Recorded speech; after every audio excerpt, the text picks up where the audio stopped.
Kapal motor Cantika Express tujuan Kupang Alor, Nusa Tenggara Timur terbakar saat dalam perjalanan di perairan Laut Pulau Timor atau sekitar perairan Naikliu. Kebakaran terjadi saat kapal belum lama bertolak dari Pelabuhan Tenau Kupang pada pukul 11 siang waktu Indonesia Tengah. Video kebakaran kapal ini seketika tersebar di grup percakapan WhatsApp. Meski terbakar, kapal tetap melaju menuju daratan. Sementara sebagian penumpang mengenakan jaket pelampung dan dievakuasi ke haluan kapal, termasuk diantaranya seorang bayi. Berdasarkan manifest, kapal Cantika Express membawa 167 penumpang. Rencananya kapal sampai di Pelabuhan Kalabahi Alor pada 17.30 WITA. Belum ada pihak yang memberikan keterangan terkait peristiwa ini, namun tim penyelamat dikabarkan sedang melakukan upaya penyelamatan.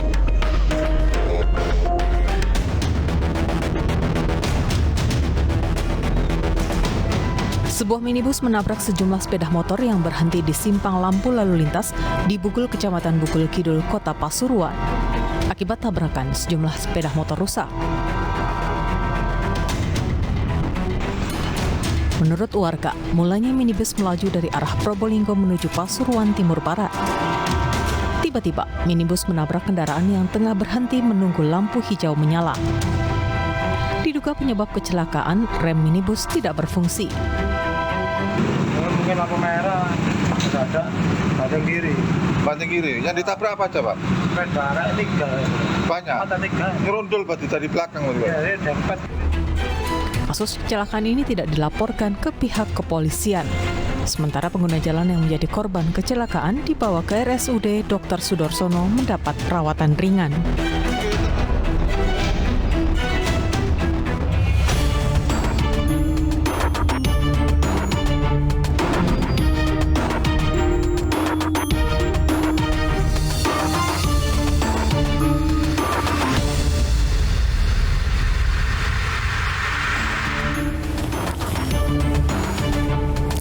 Pembunuhan wanita yang jasadnya ditemukan dalam plastik di bawah jalan tol Becakayu, Kota Bekasi, Jawa Barat akhirnya terungkap.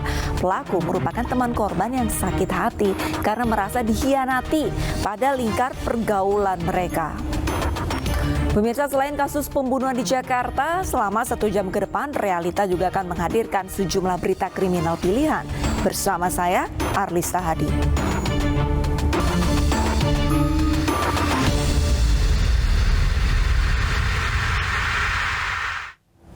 Seorang wanita muda ditemukan tewas terkunci di kamar rumahnya di Sendangguwo, Semarang, Jawa Tengah. Kondisi korban terlentang dengan wajah tertutup bantal. Korban diduga dibunuh suaminya.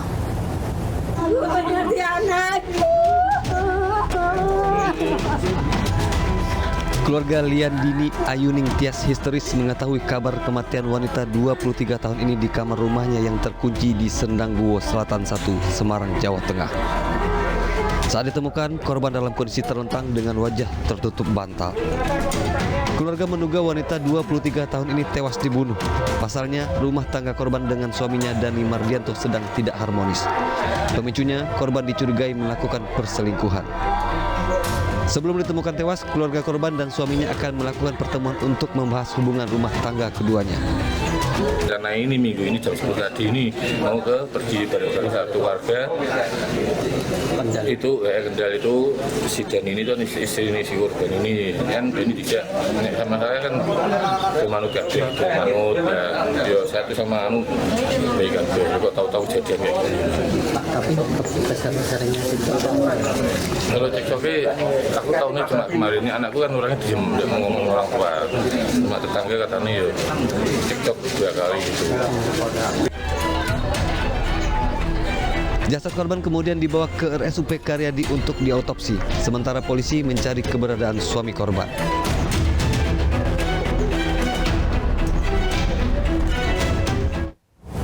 Muda-mudi di Palembang, Sumatera Selatan disatroni penodong saat sedang berteduh di pinggir jalan.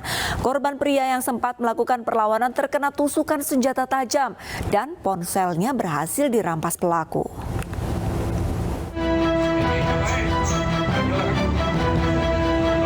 Seorang pemuda dengan penutup wajah mendatangi sepasang muda-mudi yang sedang berteduh di depan sebuah toko di pinggir jalan Palembang, Sumatera Selatan.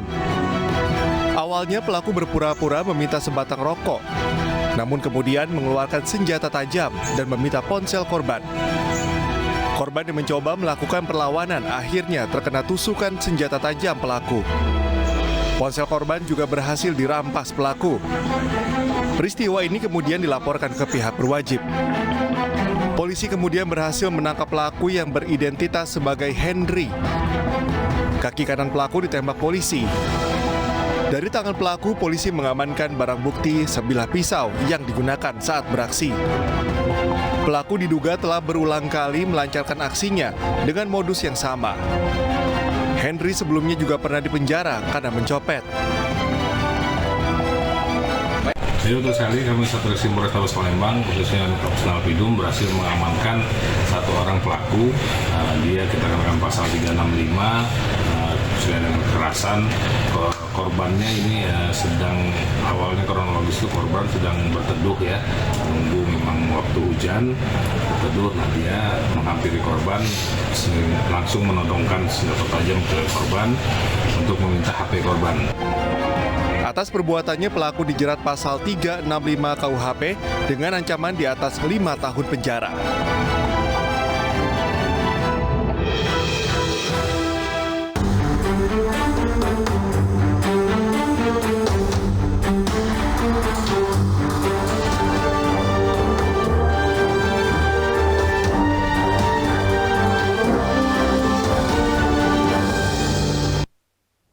Pelaku pembunuhan sadis bocah perempuan di Cimahi, Jawa Barat ditangkap.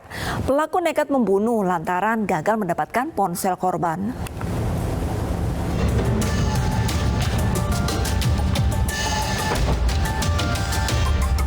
Rizaldi Nugraha alias Ical, pelaku pembunuhan sadis gadis 12 tahun yang baru pulang mengaji di Cimahi, Jawa Barat ditangkap. Polisi terpaksa menembak kaki pelaku lantaran mencoba kabur dan melawan saat ditangkap. Awalnya pria 22 tahun itu masuk dalam daftar pencarian orang. Pelaku mengaku membunuh korban lantaran kesal gagal mendapatkan ponsel. Pelaku awalnya berniat hendak merampas ponsel di jalanan. Saat berkeliling sekitar lokasi, pelaku melihat korban yang baru pulang mengaji bersama temannya. Saat berpisah, pelaku memilih korban yang dianggapnya lemah dan melintas di jalan yang sunyi.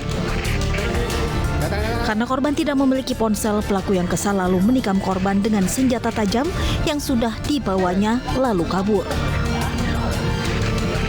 Allah memberi jalan dan memudahkan tim gabungan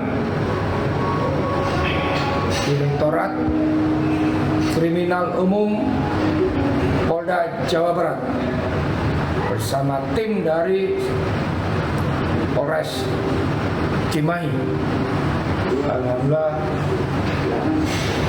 tersangka berhasil kita amankan tadi. Pelaku kini mendekam di sel tahanan Polres Cimahi dan terancam hukuman mati atau penjara seumur hidup. Sebelumnya pada 19 Oktober lalu, Putri Syakila yang baru pulang mengaji ditikam orang tidak dikenal yang akhirnya diketahui adalah Rizaldi Nugraha. Detik-detik korban berpisah dengan temannya hingga didatangi pelaku terekam CCTV. Usai ditikam, korban masih sempat berjalan meminta pertolongan pada warga sekitar, namun ambruk kehilangan banyak darah dan meninggal dunia. Seorang pemuda di Surabaya, Jawa Timur ditemukan tewas dengan sejumlah luka tusuk di tubuhnya. Pemuda yang belum diketahui identitasnya itu diduga korban tawuran antar kelompok.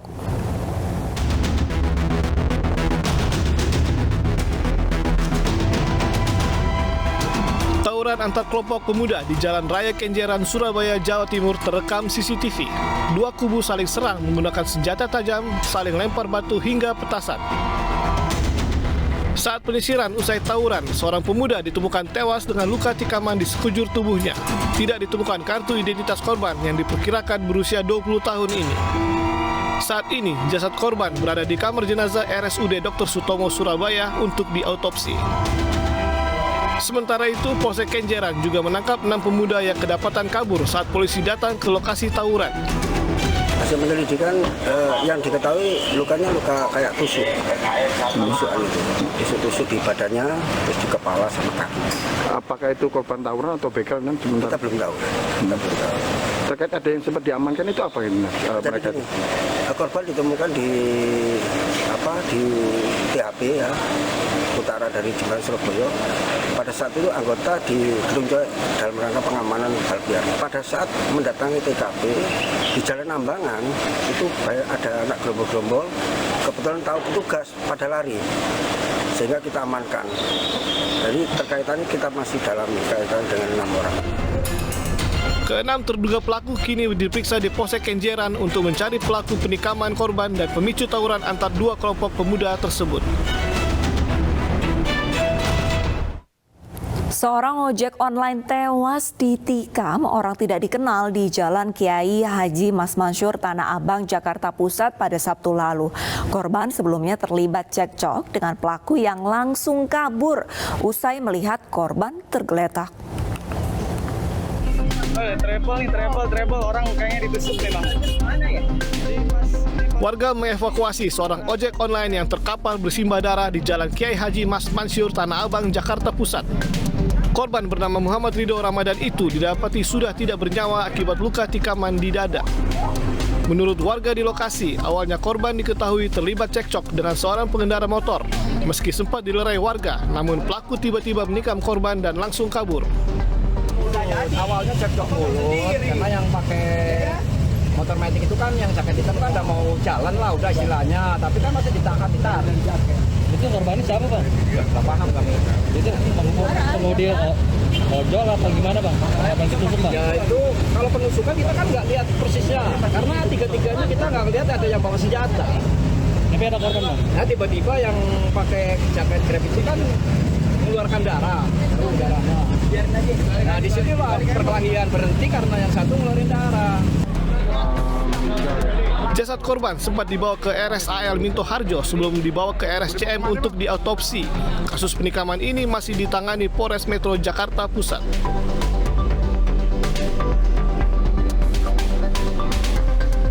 Sementara itu, usai diautopsi di RSCM, jasad korban kemudian dipulangkan ke rumah duka di Jalan Menteng, Tenggalun, Jakarta Pusat. Tim Inafis Polri juga datang untuk melengkapi berkas penyidikan usai menggelar olah tempat kejadian perkara. Isak tangis keluarga tidak terbendung dan meminta agar polisi bisa segera menangkap pelaku dan memberikan hukuman yang berat. Jadi benar-benar harus bisa mengayomi masyarakat yang sedang dalam keadaan nggak main hakim sendiri, tapi ada yang berwajib bagaimana cara menangkap orang yang sudah membunuh nyawa orang. Jadi harus benar kerjanya harus ekstra. Harapan Bapak polisi segera menangkap pelakunya. Iya. Usai disemayamkan, keluarga langsung memakamkan jenazah korban di tempat pemakaman umum Menteng Pulo, Jakarta Selatan. Seorang pengusaha di kota Serang, Banten tewas ditikam di depan kiosnya. Usai melaksanakan sholat Jumat, korban diduga sudah diincar pelaku yang langsung kabur usai membunuh.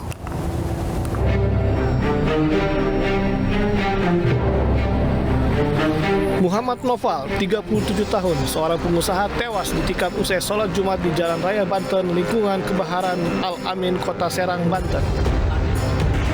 Menurut warga, saat kejadian suasana sedang sepi.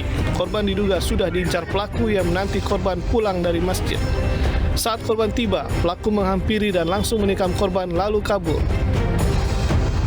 Korban masih sempat dibawa ke rumah sakit Derajat Prawi Negara, namun nyawanya sudah tidak dapat diselamatkan lagi karena luka tikaman yang parah.